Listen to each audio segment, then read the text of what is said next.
Hey guys, this is Illgamesh from Tire on Hyjal, today with Bursting 101. Basically today I want to go ahead and sit down with you and explain when it is a good idea to burst with two of my favorite classes, Warlock and Rogue. Now these things can be go ahead and taught to other classes. It's the same general idea, it's just a matter of actually putting it together. Now this right here is an example I have of an improper Warlock setup. What happens is, he's like, okay, well I got dots up on both. Takes a second, he doesn't instantly soul swap between them. Just kind of sits there, puts up more dots, puts up his haunt, and ignoring things like the shadow treads. You end up wasting a lot of time with that. Okay? Now, there's another way we can do this. Okay? The secondary way you can really do this is by sitting down, getting all of your dots up, and waiting for a proc called Eradication, which just popped up. Now the thing about Eradication is that Eradication actually... Yep, there we go. I'll explain that in a second. Eradication gives you 20% haste.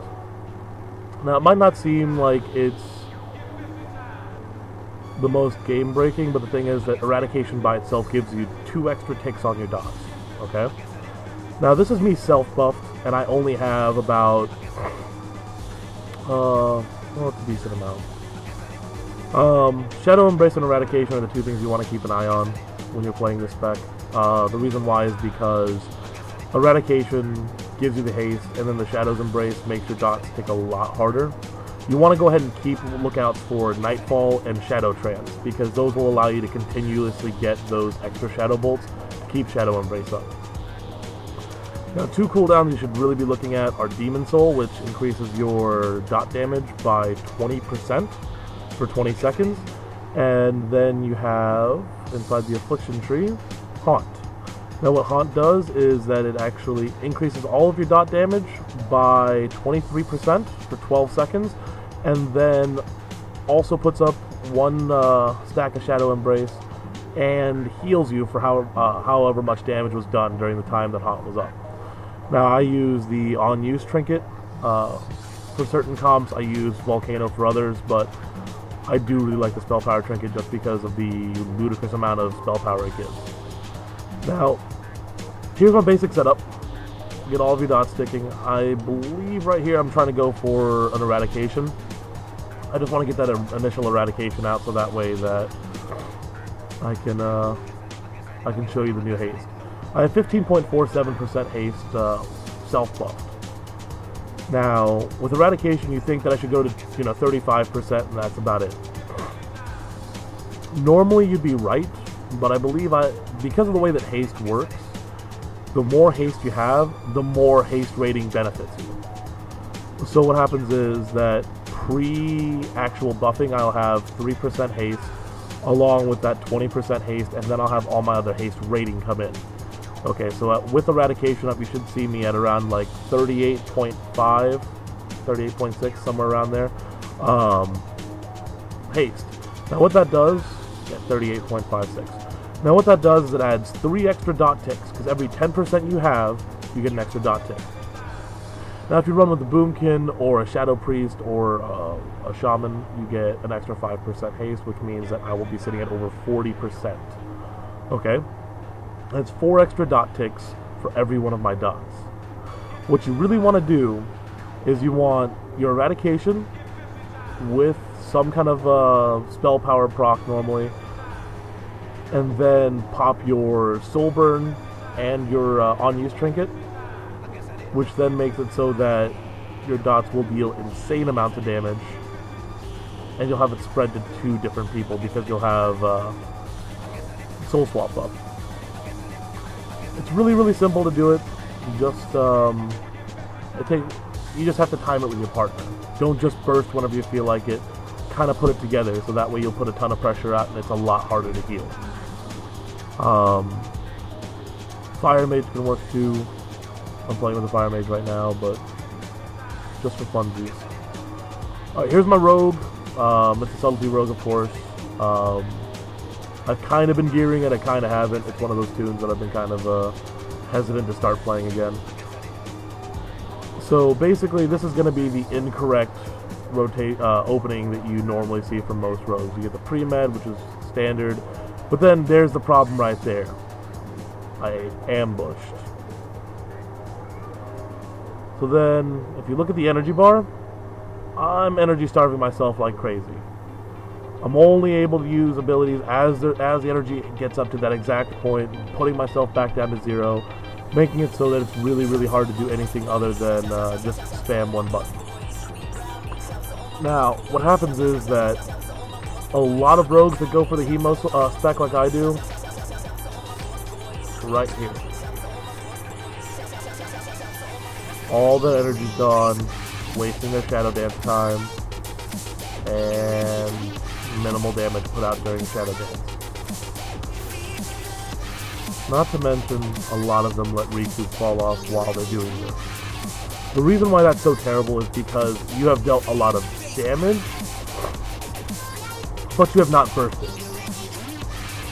Now, people ask me what's the difference between burst and damage. It's high damage is just high damage.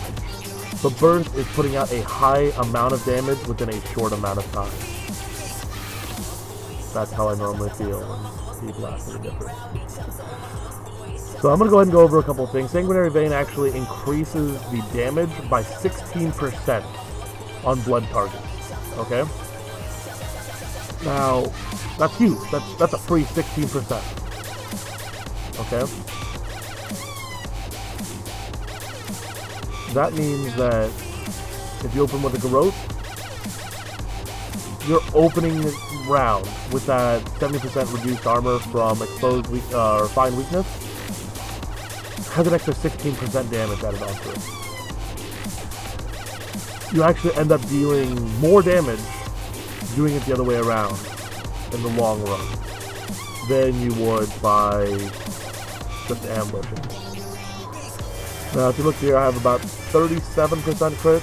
I'm 0.1 off, but it's more than adequate.